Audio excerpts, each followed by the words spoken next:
ക്രിസ്ത്യാനികൾക്ക് ഓണം ആഘോഷിക്കാമോ? ഓണം അടുത്തു വരുമ്പോഴേക്കും ഇൻസ്റ്റഗ്രാമിന്റെ മെസ്സേജസിൽ വന്നിട്ടുള്ള ഒത്തിരി പേരുടെ ചോദ്യമാണ്, അച്ഛാ ഇതിനെക്കുറിച്ച് ഒരു വീഡിയോ ഇടാമോ? കാരണം പലരും പറയുന്നുണ്ട് ഇത് വിഗ്രഹാരാധനയാണ്, അത് പള്ളികളിൽ ആഘോഷിക്കാൻ പാടില്ല. മുസ്ലിം സഹോദരങ്ങൾ ഈ ഇടയ്ക്ക് ഒരു കമന്റ് പലതും വന്നത് നമ്മൾ കണ്ടു, വാർത്തയായി. അവർക്ക് ഓണം ആഘോഷിക്കാൻ പാടില്ല. അപ്പം നമ്മൾ ക്രിസ്ത്യാനികൾ എങ്ങനെയാണ് ഈ ഓണാഘോഷത്തെ നോക്കി കാണുന്നത്? ഉറപ്പായിട്ടും ഇതിനൊരു ഉത്തരവുണ്ട്.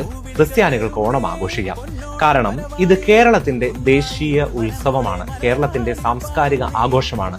ജാതി മതഭേദമന്യേ എല്ലാവരും ഒരുമിച്ച് ആഘോഷിക്കുന്ന ഏറ്റവും മനോഹരമായിട്ടുള്ള ഒരു ആഘോഷമാണ് ഓണം. എന്നാൽ അതേസമയം തന്നെ അതിന് ഹൈന്ദവ മതത്തിൻ്റെതായിട്ടുള്ള ആചാരാനുഷ്ഠാനങ്ങളുണ്ട്. ഒരുപക്ഷെ നമ്മൾ ആ കാര്യങ്ങളിലേക്കൊന്നും കടക്കുന്നില്ലല്ലോ. ആരാധന മാറ്റി നിർത്തിയാൽ ആഘോഷങ്ങൾ പൂർണ്ണമായും അവയുടെ ഭാഗമാകാനായിട്ട് നമുക്ക് സാധിക്കും. വള്ളംകളി, അതുപോലെ വടംവലികൾ, പുലിക്കളി, അതുപോലെ ഊഞ്ഞാലാട്ടം, അങ്ങനെ തുടങ്ങി എന്തുമാത്രം മനോഹരമായിട്ടുള്ള ഓണത്തിന്റെ ഓർമ്മകൾ നമുക്കുണ്ട്.